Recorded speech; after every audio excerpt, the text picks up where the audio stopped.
with Laura Kuenssberg. The Baroness and the sorry saga of bungled PPE. In an exclusive interview, Michelle Mone admits she lied about her involvement, yet the problems of the pandemic are not the only hangover from the past. Will 2024 be dominated by the ghosts of what went before? Rishi Sunak managed to win a vote on his Rwanda plan. 269. But a fight to win the argument on immigration lurks in the new year. Stopping the boats means stopping the gimmicks. The Prime Minister got through the COVID inquiry unscathed. I did not say those words. I don't recollect anyone saying those words. But the shadow of the pandemic does more than linger. I did make an error in saying to the press I wasn't involved, and I regret and I'm sorry. The Baroness, caught up in the PPE scandal, admits she lied but claims the whole thing was a shambles. The health service is still struggling with massive backlogs and the winter crisis has arrived. There's no beds. So our main question this morning, will this Christmas be haunted by the past? The couple at the centre of the PPE scandal tell us they did do a deal using her political contacts. They did make tens of millions of pounds, but they say they're scapegoats. The Deputy Prime Minister, Oliver Dowden, is here. What did the government know? Labour has long called for answers over PPE contracts and chaos. The Shadow Health Secretary, Wes Streeting, joins us. But it is nearly Christmas, so we will be all singing and dancing today too. It was the Strictly final last night, and a treat. The great Gregory Porter gives us a Yuletide song. Do you know what I know? Do you know what I know? In your palace warm, mighty king.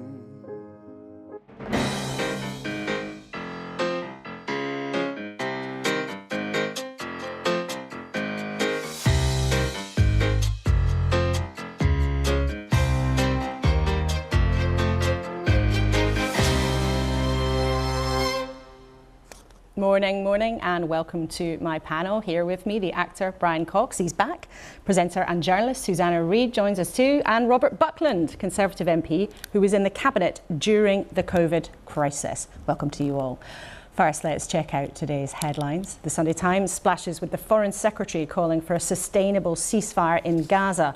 That's a definite shift in tone from the government. The Sunday Telegraph has a photograph that's in lots of the papers, Rishi Sunak hugging the Italian Prime Minister, Giorgia Meloni. But its main story is the Prime Minister's warning that hostile states are using immigration to destabilise the West, he claims. The Observer says the winter crisis in the NHS is well on the way and points to the Prime Minister missing his big promises on waiting lists. And the Sunday Mirror splashes with the extraordinary story of Alex Batty, the British teenager found this week after being missing for years. Now then, let's have a bit of a chat about some of these stories. We're going to talk a lot today about Baroness Mone, and our interview with her we'll hear in a few minutes. Brian, we found some old images of you meeting her in 2014 during the independence debate when you were on opposite sides. Yes. What do you make of her as a sort of public character? Well, she's certainly... Oh, look. Good God. I can't remember any of that. You don't remember it? No, not at all. Yeah, but I'm at that age where I can't even remember why I've walked in a room. Well, we're very pleased to have you here. Thank you. No, it's just, she's an extraordinary woman, clearly quite a brilliant entrepreneur, and certainly her bra business was a huge success. I, of course, differ about the fate of our country. We have a huge difference about that. My feeling is that she said she lied. You don't lie. When you're dealing with something like this, you don't lie, not even tell a little lie, because it just points you in the wrong direction. And it will, if she says make her a scapegoat, it will make her a scapegoat. She shouldn't tell lies. Well, we'll hear the interview in a few minutes' time. Susanna, you, like many of us, we were covering this story about PPE day after day after day. What do you make of what you've heard so far about what she had to say? I find it absolutely remarkable, and why she hasn't been transparent up until this point. And I'm really looking forward to the questions that you put to her. We remember being on air at that time how desperate care homes were for PPE, hospital wards were for PPE. People were losing their lives because we weren't properly prepared. And I would like to know why people thought that that was an opportunity to then make money out of a national crisis when the care and health sector were on their knees. Robert, you were one of the politicians, though, sitting around the cabinet table during that moment of real crisis, that moment that Susanna's just described. I mean, there was a big scramble and the normal rules were not applied because of that emergency. What was that atmosphere like? And maybe did the rules have to be broken by government at that point to say, just get it here? Yeah. Let's first of all remember it was a virtual cabinet table, so there we all were, probably in our offices or in our homes, trying to govern all of this, and hence you've had all this noise about WhatsApp, etc. But I think there was a huge sense of pressure on all of us to make sure that the public servants in the health service, in the prison service that I was responsible for, were able to work as safely as possible. They were anxious and worried, their families were frightened, and it was incumbent on us to try and make sure that we protected them as much as possible. And there's no doubt that had we kept to the normal procedures, we might well have been far too late to help people. So the pressure was on. But to think that anybody wanted to try and make a fast buck out of this is distasteful, to say the least, and deeply concerning. Well, let's hear what they had to say. Michelle Mone was a hugely successful businesswoman, given the red ermine gown and put in the House of Lords by David Cameron. But she and her husband are perhaps now better known for their part in one of the biggest scandals of the pandemic, billions of pounds of wasted PPE. When COVID hit, Baroness Mone suggested to government ministers that she could help in the scramble for that desperately needed hospital kit, masks and gowns. Then her husband's start-up firm, PPE MedPro, secured a deal for £200 million. Their masks were used, but the gowns were bought, then later rejected by the government, saying they weren't up to scratch, and they still sit unused. The couple had denied again and again that they'd had anything to do with the company or its £60 million of profit.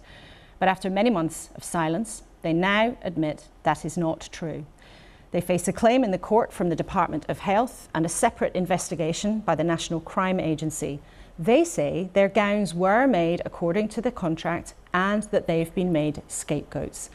A couple of days ago, in an exclusive TV interview, they told me their story.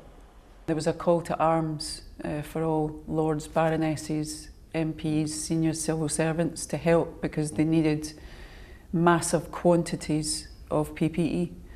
Given the fact that I've got 25 years manufacturing experience, I looked at Doug and I thought, we can really, really help here. And I just know all the key players in the Far East. And I made the call to Michael Gove. And what did you say to him?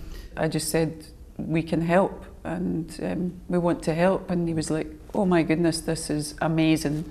So we entered into discussions, PP MedPro, myself. I led the consortium of two other partners. But you had a kind of VIP access. You know, you had a cabinet minister on speed dial. You could phone up and say, I think I can make this happen. Mm-hmm.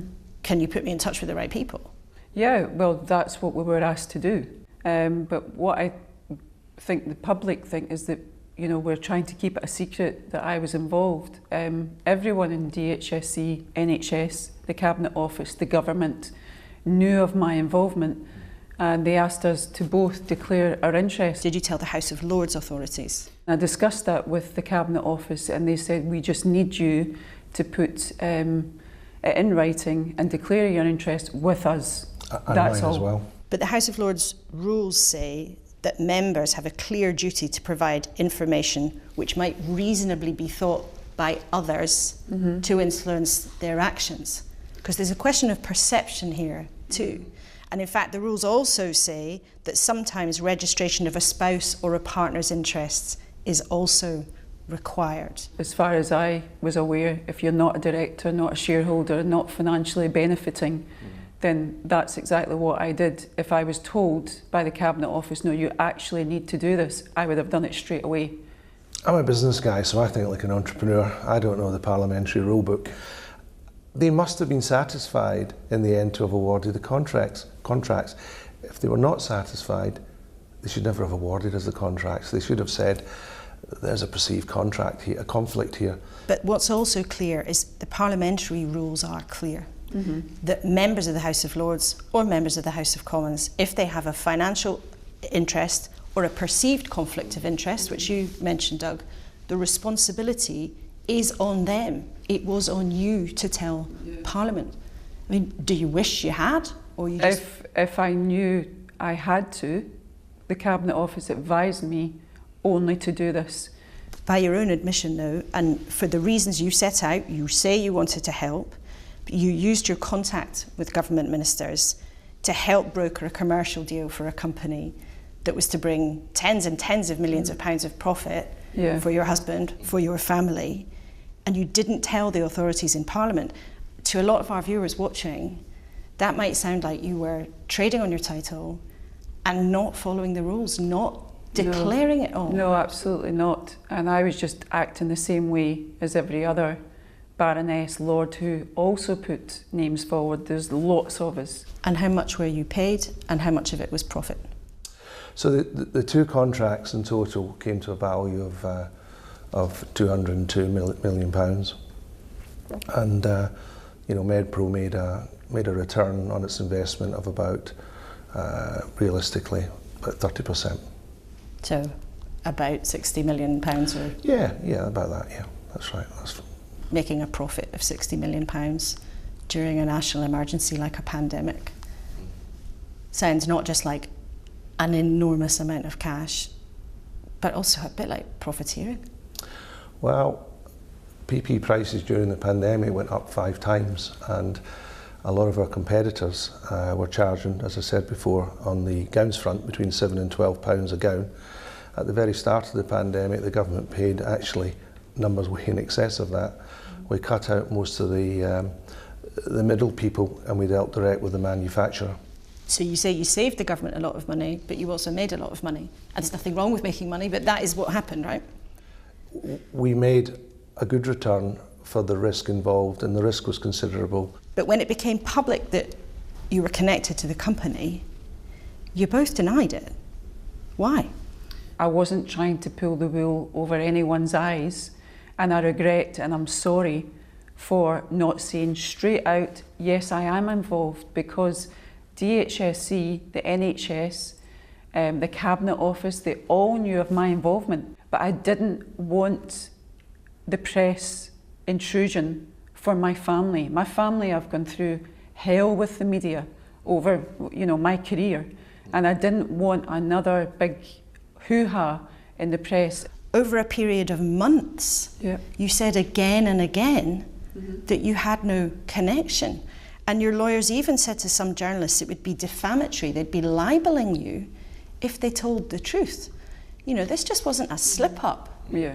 You didn't tell the truth for months on end. I think if we were to say of anything that we have done, we've done a lot of good, but if we were to say anything that we have done, that we are sorry for, and we should have told the press straight up, straight away, nothing to hide.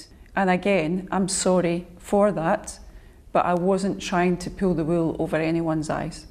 No one.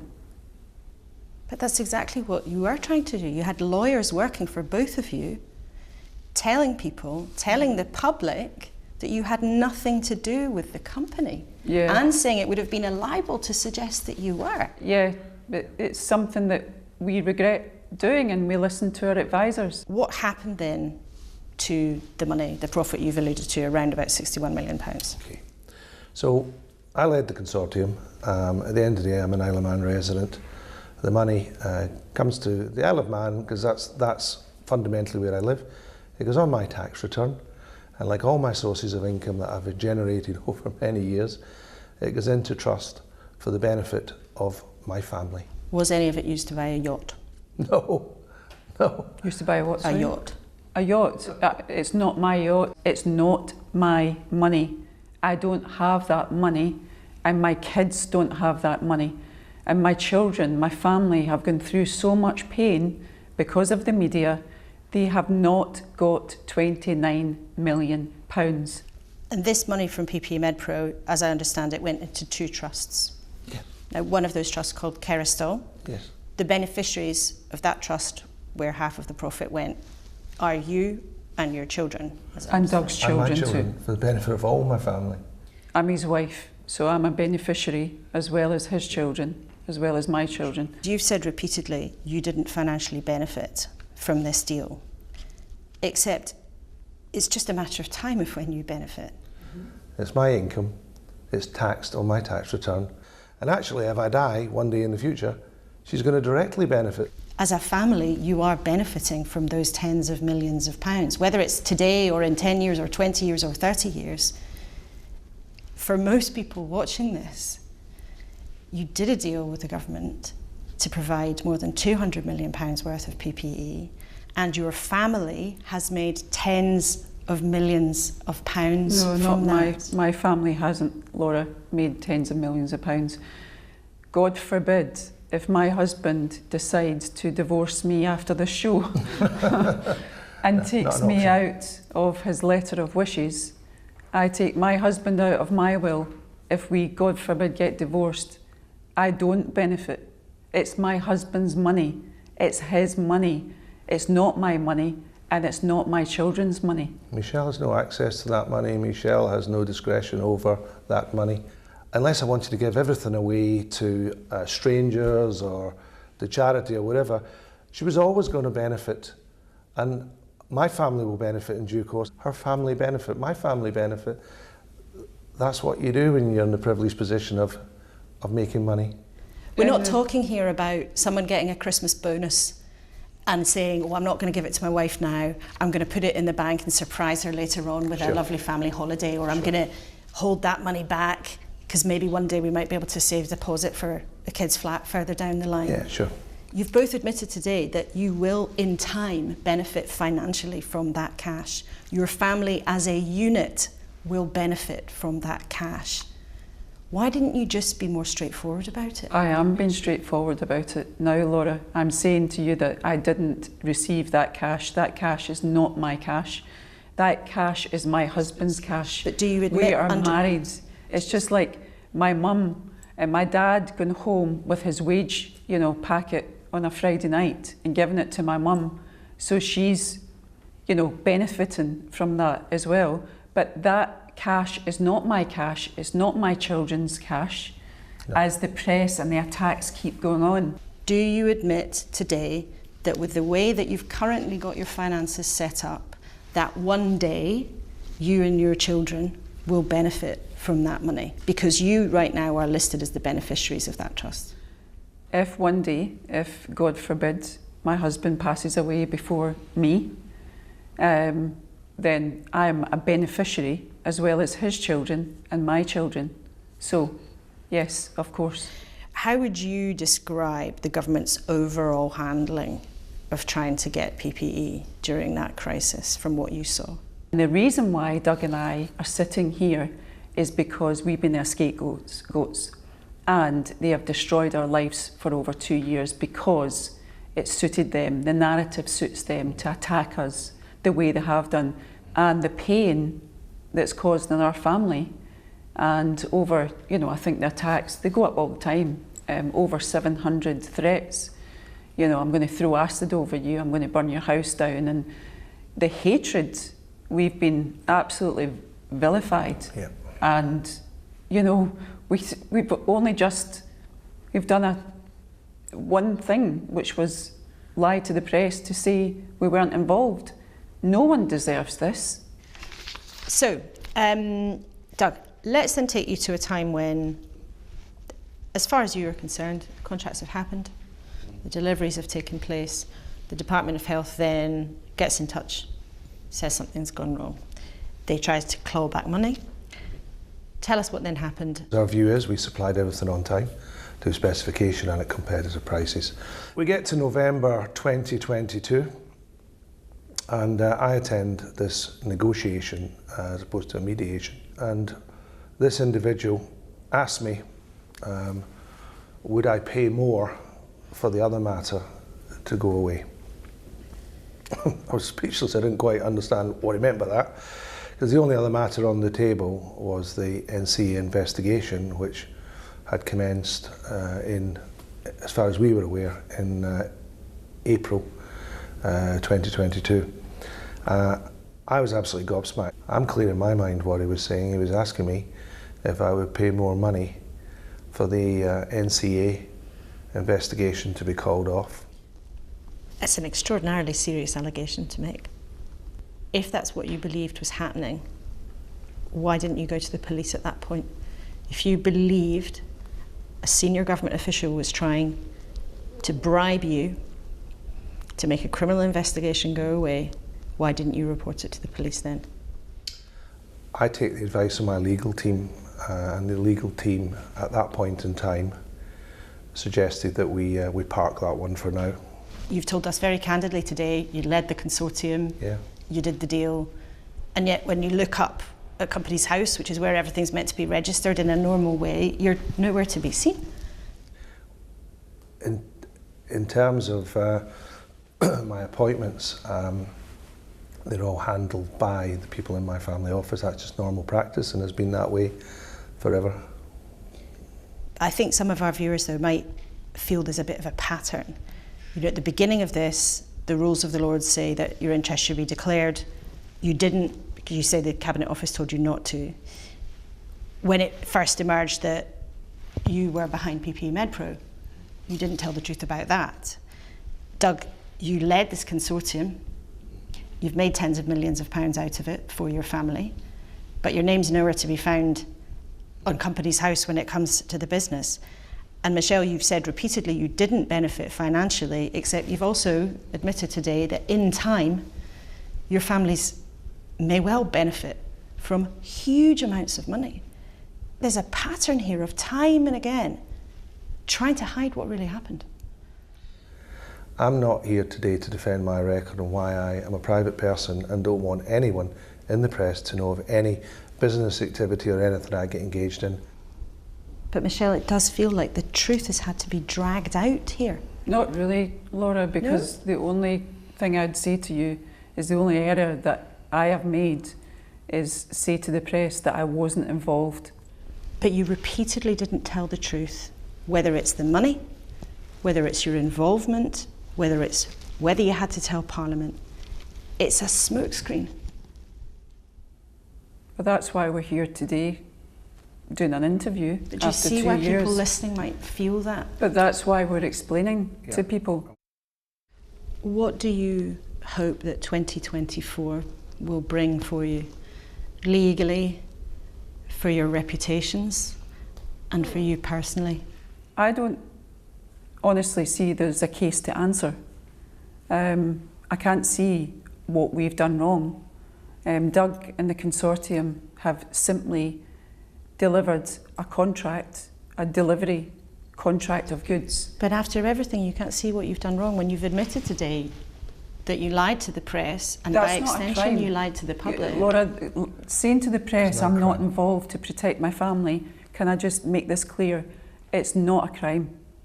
The press have got nothing to do with my family. I was protecting my family. And I think people will realise that in the press attacks that I have gone through since I walked into the House of Lords. I was a very successful individual businesswoman, and since I walked into the House of Lords, it's been a nightmare for my family. So that's not a crime to say to the press, to tell, the press what I did. That's not a crime. Doug Barrowman, Michelle Mone, thank you so much for speaking to us today. Well, Oliver Dowden, the Deputy Prime Minister, joins us this morning. Welcome to the studio. Now, there is an ongoing criminal investigation into some aspects of this, so of course we must be very careful about what we say. But there are some straightforward questions on this I'd like to ask you. Michelle Mone says everyone in government knew of her links to PPE MedPro. Did you know?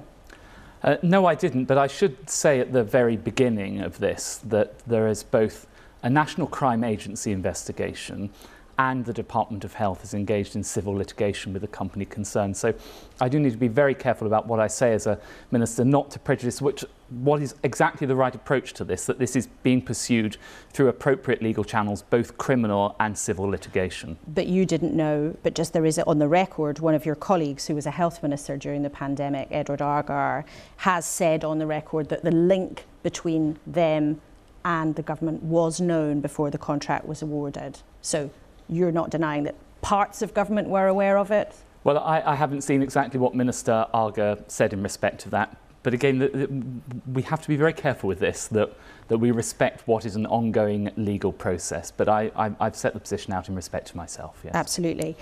One of their contentions is that they believe they've been scapegoated.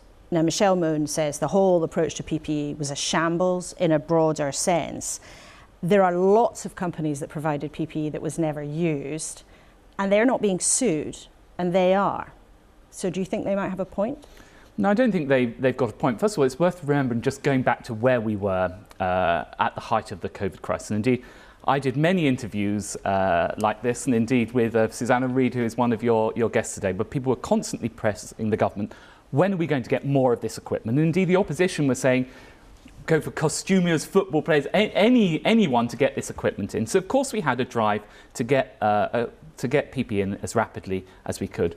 But there were proper checks undertaken, there was proper due diligence undertaken. Now, of course, with any large allocation of government funds for large-scale procurement, there are going to be issues that arise subsequently. But what I would say is that in respect of this, you can see there is civil litigation happening. You can see there's a criminal investigation happening. So if there is fraud, the government will crack down on it. But we're talking about the broader issue here. I mean, if you're confident all the checks and balances were followed, then why there's so much PPE from so many different companies that was never used? Why was £9 billion wasted if all the correct checks and balances were carried out? Well, there's this wider point about the scale of the PPE that was ordered. And what the government was doing was working against what we describe in government as the reasonable worst case scenario. So in a rapidly moving situation, and remember, again, going back to the height of COVID, countries around the world were trying to grapple with where this was going. So we made sure that we ordered large amounts of PPE in order to meet the reasonable worst case scenario. Now, thankfully, that didn't transpire. So it did mean that we had more PPE than was required. But I think that was the correct balance for the government to get in this situation. But are you proud that you ended up with £9 billion wasted? Well, first of all, I would dispute the waste number. But the overall principle that we ordered to the reasonable worst case scenario, I think is what your viewers would expect us to do, to make sure if we didn't know quite where this virus is going, just like other countries around the world, we made sure that we got the maximum amount available, and that's exactly what we did. Some experts would say actually you had to order in such a panic like that because the government wasn't properly prepared at the beginning. But I want to address a different element of this, though, is where people with political connections were able to be fast-forwarded in what was known as the VIP lane. Now, there were a number of Conservative politicians who were the sources of referrals into that VIP lane for people who then did get commercial contracts. That has created claims of cronyism on quite a broad scale. On reflection, would it have been better not to use that approach? Because it has left you open, and other Conservative politicians open, to claims of cronyism, that basically contracts for PPE were being doled out to the government's mates. Well, what I should say, first of all, that is categorically not the case. In terms of the perception point, of course, one can always look back with hindsight on these things. But it's important. But what I would say in respect of this was, the government's intention in respect of that was to make sure that if legitimate claims came forward, we processed them quickly. There were no favours or special treatment. Everyone had ultimately the same tests applied to them. And indeed, if it is the case where allegations of fraud and misconduct have occurred, there's either the civil or criminal, which you can see going on in respect of the interview that you've just broadcast. In addition to that, we set up the Public Sector Fraud Authority, which already in its first year has recovered double its initial target. And we've recovered specifically over £130 million worth of fraud. And that's what we're doing already. And of course, there'll be more to come through the pipeline. So you think there will be more money coming back to the taxpayer for contracts that went wrong? If we have had contracts where there has been fraud,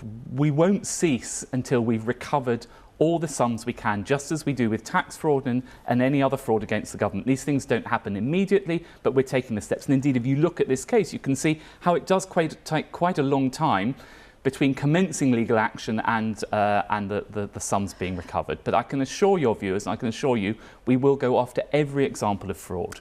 I just want to ask you one specific thing on this. You'll have heard there Doug Barrowman make a claim that a government official suggested he pay a sum of money to make a criminal investigation go away. Does that concern you to hear that? Well, I simply don't recognise that. But again, let's wait and see. There's a proper process for this to go through, but in a broad sense, which is in relation to a civil case.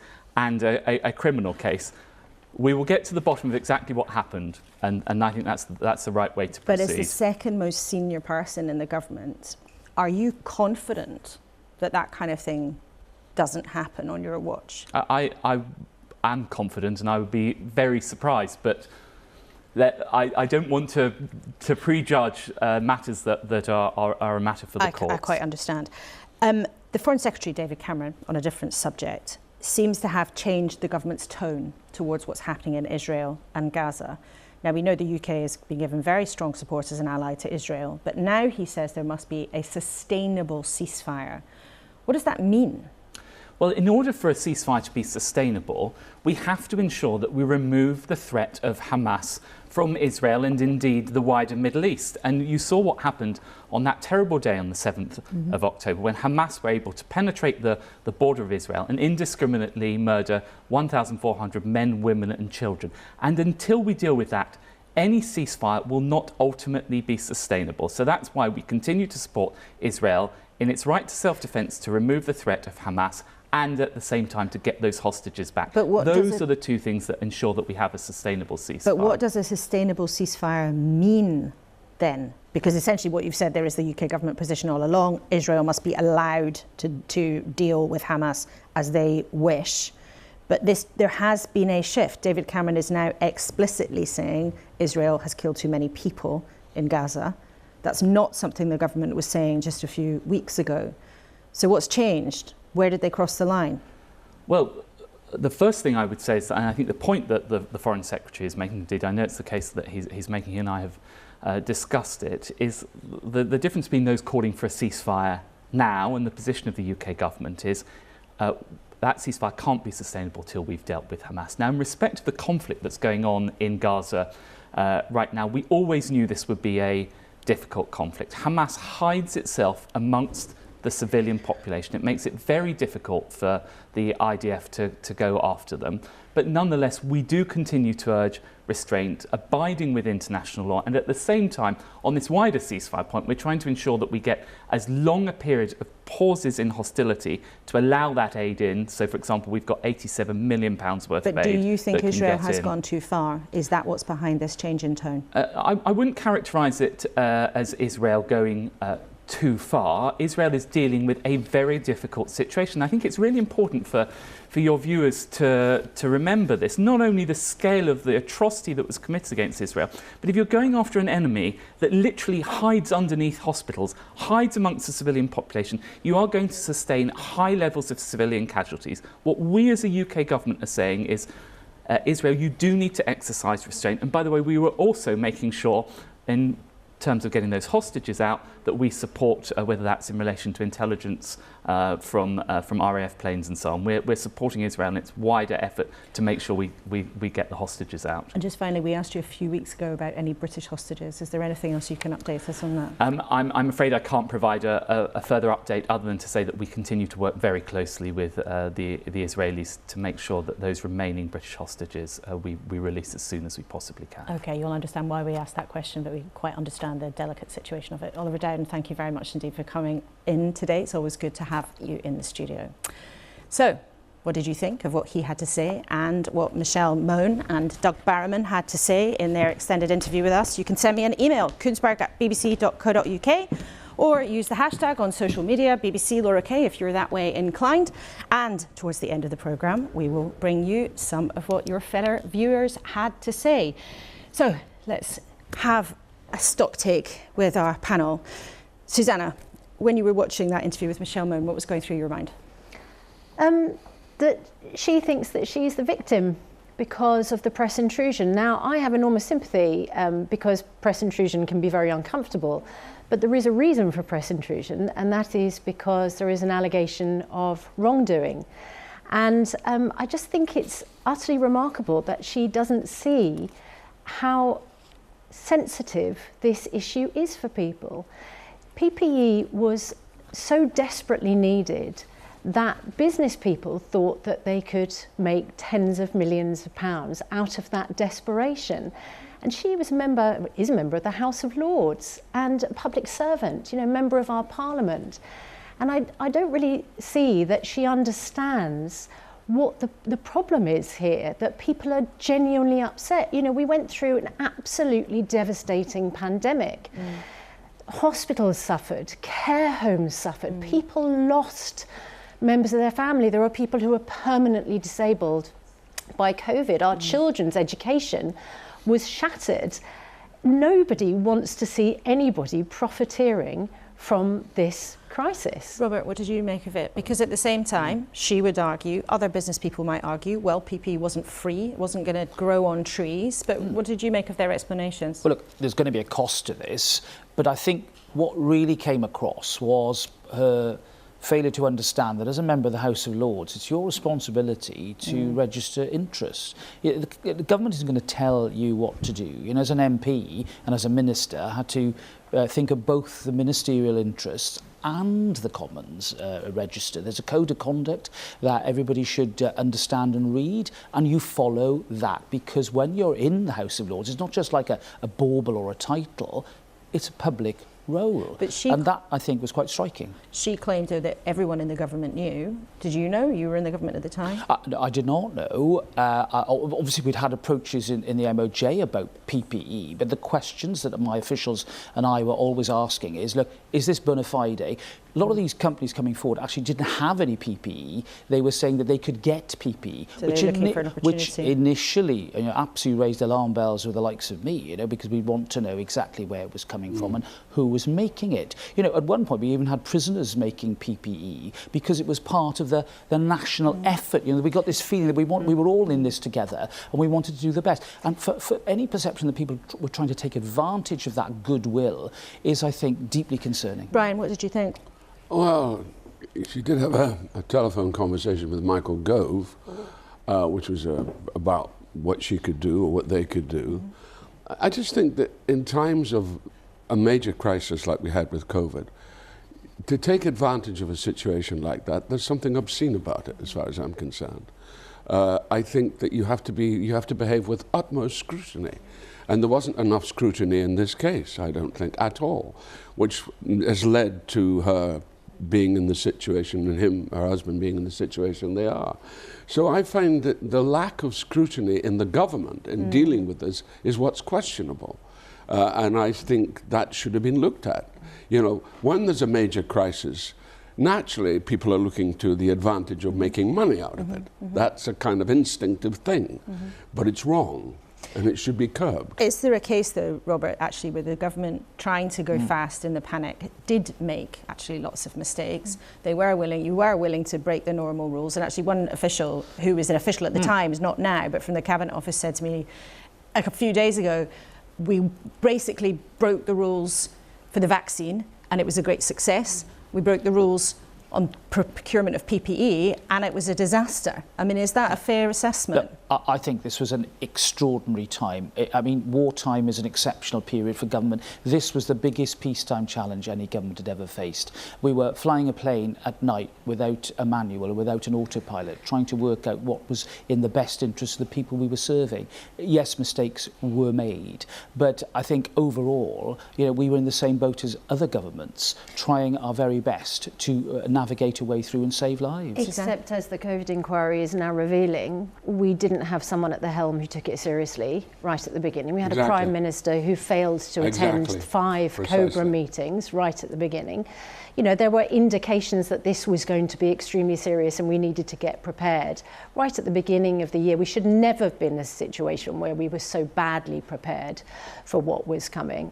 And, this is on the government, that we just didn't have the stuff in place that was needed. Of course, we can acknowledge that perhaps it came thicker and faster, but we had the indications and we should have had a Prime Minister who was there and not finishing off a biography of Shakespeare at the time. Well, the COVID inquiry has been one of the big events of this last year. I just want to give you a brief reminder of some of the other things that have gone on in 2023. 5 promises, 5 missions. Why won't you tell us whether or not you use private healthcare? But again, it's a distraction from what the real issue is. I think Australia will become a republic at some point. It feels natural. Jacinda Ardern said she doesn't have enough in the tank to continue. How much is in Nicola Sturgeon's tank? There's plenty in the tank at the moment. And so today I am announcing my intention to step down as First Minister. The Prime Minister's made the key pledge to stop the boats. It's going to be pretty obvious when we've succeeded in achieving that. We're having fantastic results across the country. Plymouth, what a night they've had in Plymouth. Always disappointing to lose hard-working Conservative councillors. If I told you that you would cut the Mona Lisa in half, and you would have half of it at the Louvre and half of it at the British Museum, do you think your viewers would appreciate the beauty of the painting? We ended up with the King, I'm sure completely by accident, wearing a tie with the Greek flag on it. There it is, the Greek flag. I mean, if he was trying to make a point, he could hardly have been clearer. I think he was just trying to bring out the blue in his eyes. In the King's eyes. Perhaps that's what he was up to.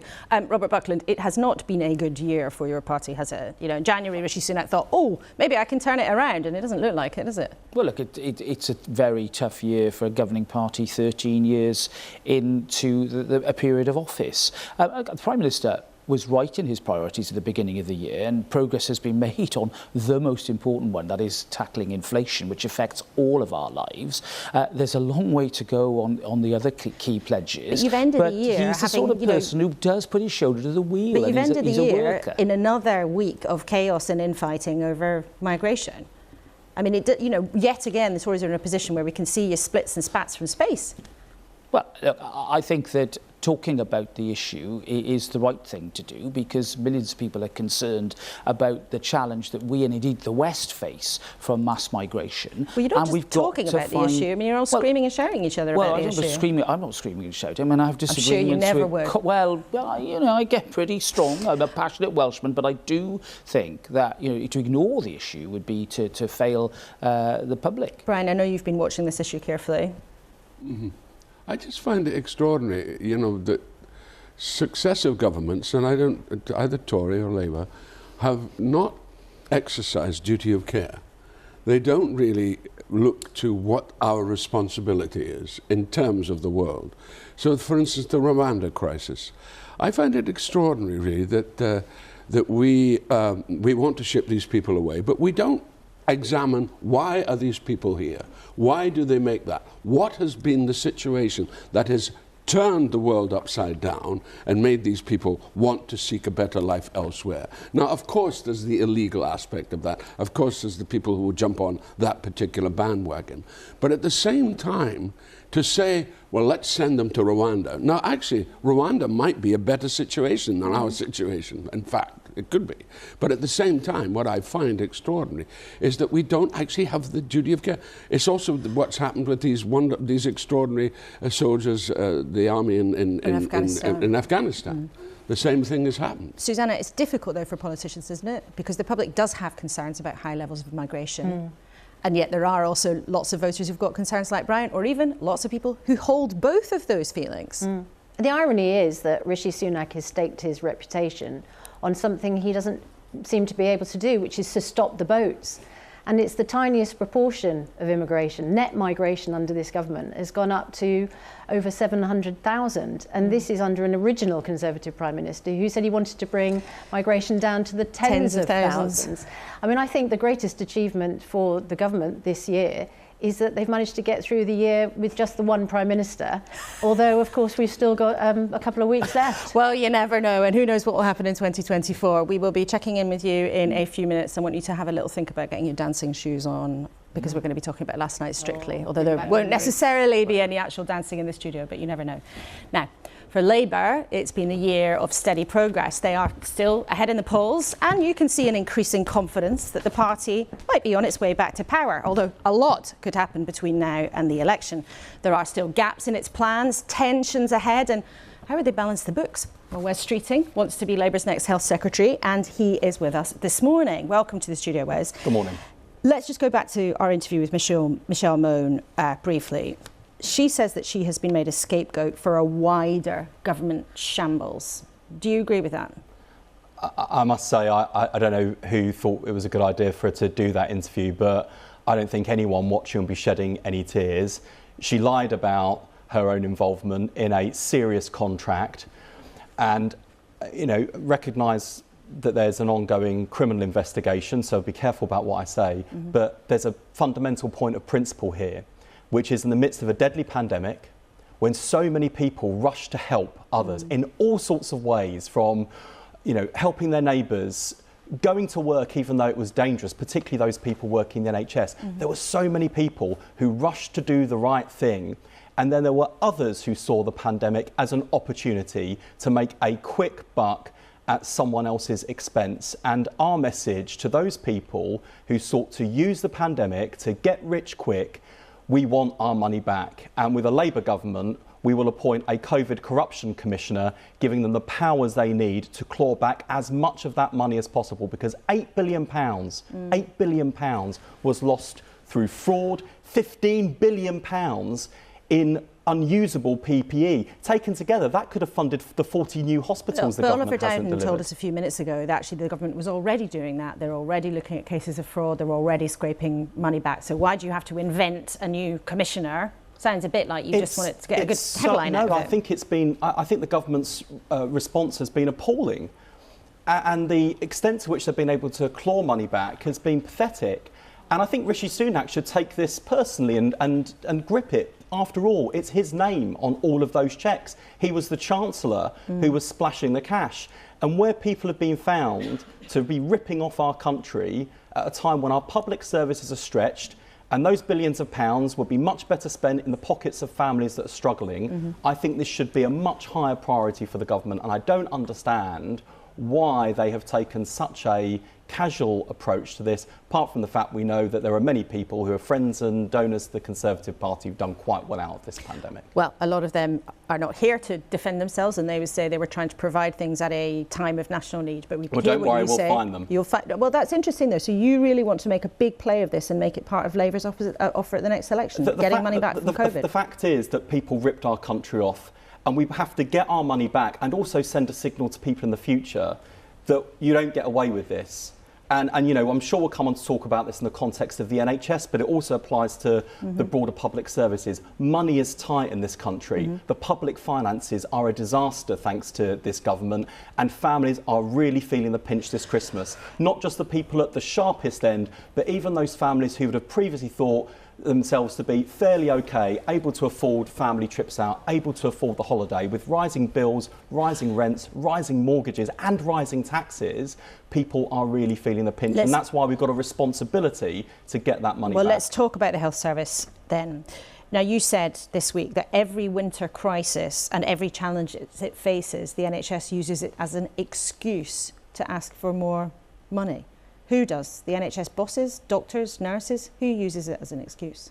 Well, I certainly think that, you know, whenever a challenge comes along, there is always a case being made for extra money, and I understand that. But by who? Because this is important. Who are you pointing the finger at? By NHS leaders, by you know, senior managers working across the system. And I understand why. I understand the pressures they're under, and I understand why there is always a case being made for additional investment. But there are two big challenges. One is because the public finances are an absolute disaster, the idea that we're going to be able to come in after the next election and just turn the taps on, there'll be loads of money to go around. If you win.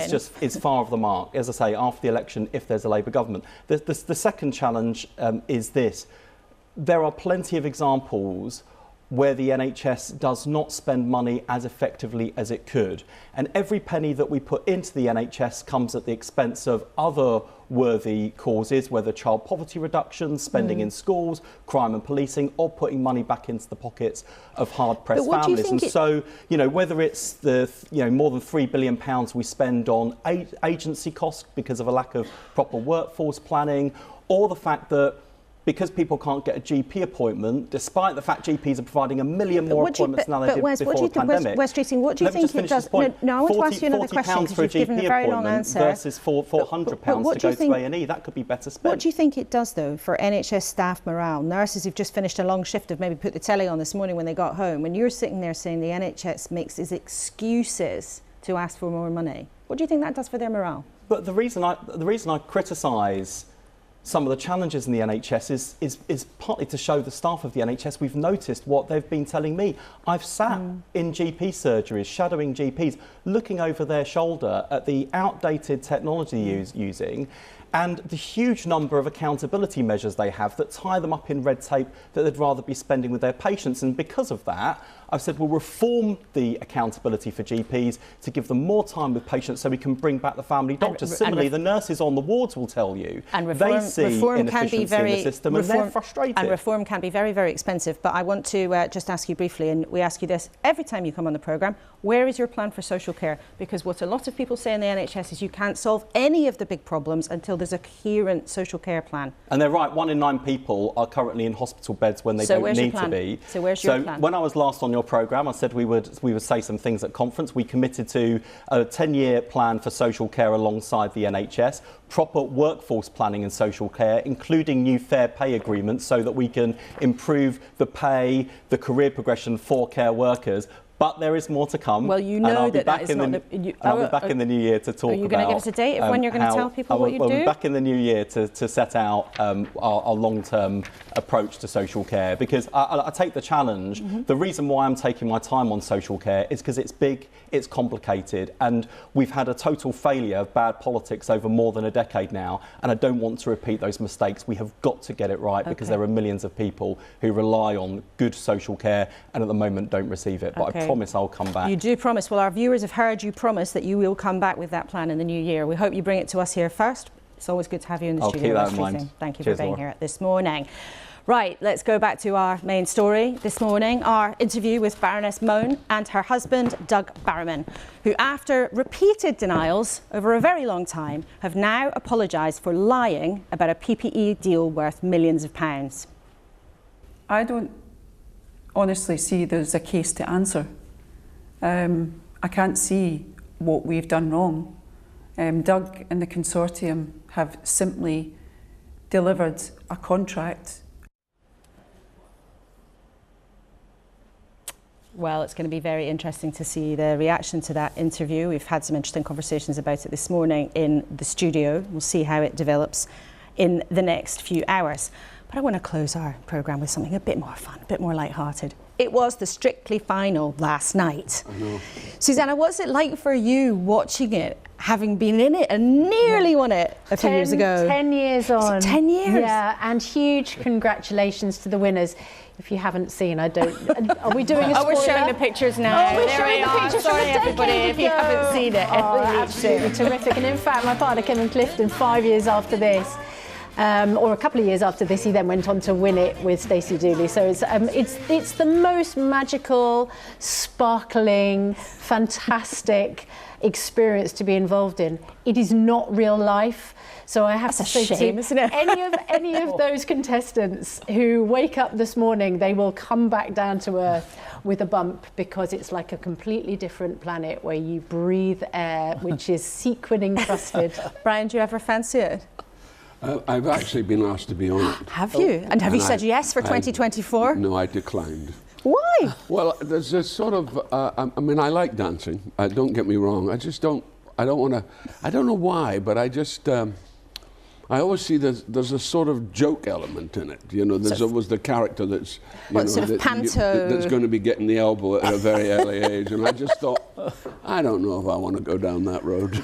Could you be persuaded, though, one day if they got back on the phone? I'm getting too old for it anyway. Oh, never too old. Come on, Robert, what about you? Are you a secret Twinkle Toes? Oh, I love dancing. Oh, what kind of dancing? Yeah, well, I like Charleston. I can do a little bit of ballroom. Yeah, and I absolutely adore dancing. And that show means so much to me and my family. My daughter loves it. It's part of our lives every autumn season. So we're going to miss it now it's off. Sounds a bit like you quite fancy it. I mean, there are politicians, former politicians, who've gone it one or before. Ed Balls did very well. As he reminded me the other day, he got, I think, right beyond Blackpool. So he did very well. A phenomenal Gangnam Style. Yeah.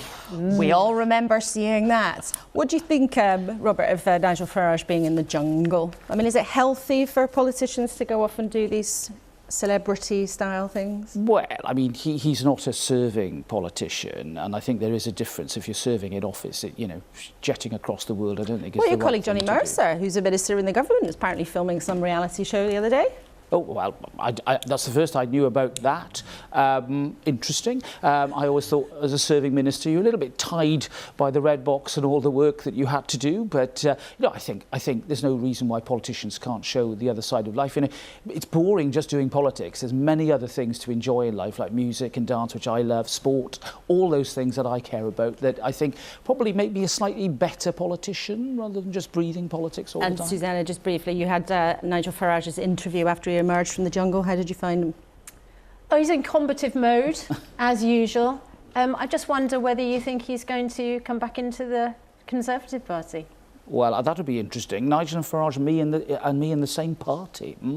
Can't see that really working. So if Nigel Farage did come back, others would leave, you think? Well, it's my party and I'll cry if I want to. He can do his own thing. All three of you, thank you so much for being with us this morning. It's been really interesting and great fun at the end. A huge thank you to Susanna, Brian and Robert. You can watch a longer version of our interview with Michelle Mone and Doug Barrowman on the iPlayer now, or listen on newscast on BBC Sounds. And whether you fancy a tango, a foxtrot, or just sitting on the sofa with a tub of Quality Street tonight, that is just about it from us for 2023. We will be back on the 7th of January with the first show of what will, in all likelihood, be the year of the next general election. And every Sunday in 2024, we will hear from those who want to persuade you to give them your votes. And we will put them to the test, week in, week out. In a few minutes, I'll be with Paddy O'Connell for Sunday's newscast. There he is with a festive wave. Well done, Paddy. I was slightly hoping he'd have a Santa hat on, but that's very festive and jolly. But I want to thank you warmly for watching and spending your Sunday mornings with us. And as you know by now, every now and then, on special occasions, we like to bring you something that is just unashamedly gorgeous. So to say goodbye from us all, the very gorgeous singer Gregory Porter. Here he is with Do You Hear What I Hear from his album A Christmas Wish. And I wish all of you a very Merry Christmas.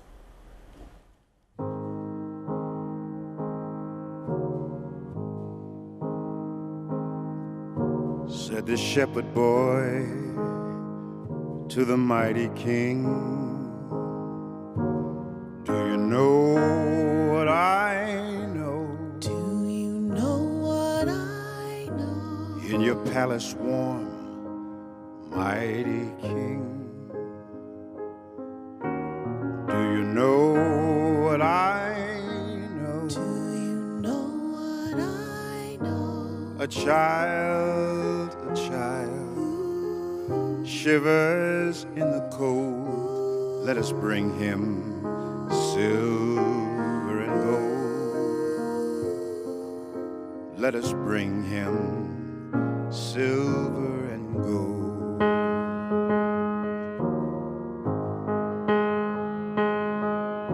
Said the mighty king to the people everywhere, listen to what I say. Listen to what I say. Pray for peace, people everywhere. Listen to what I say. Listen to what I say. The child, sleeping in the night, he will bring us goodness and light. He will bring us goodness and light. Do you know what I know? Do you know what I know? Do you hear what I hear?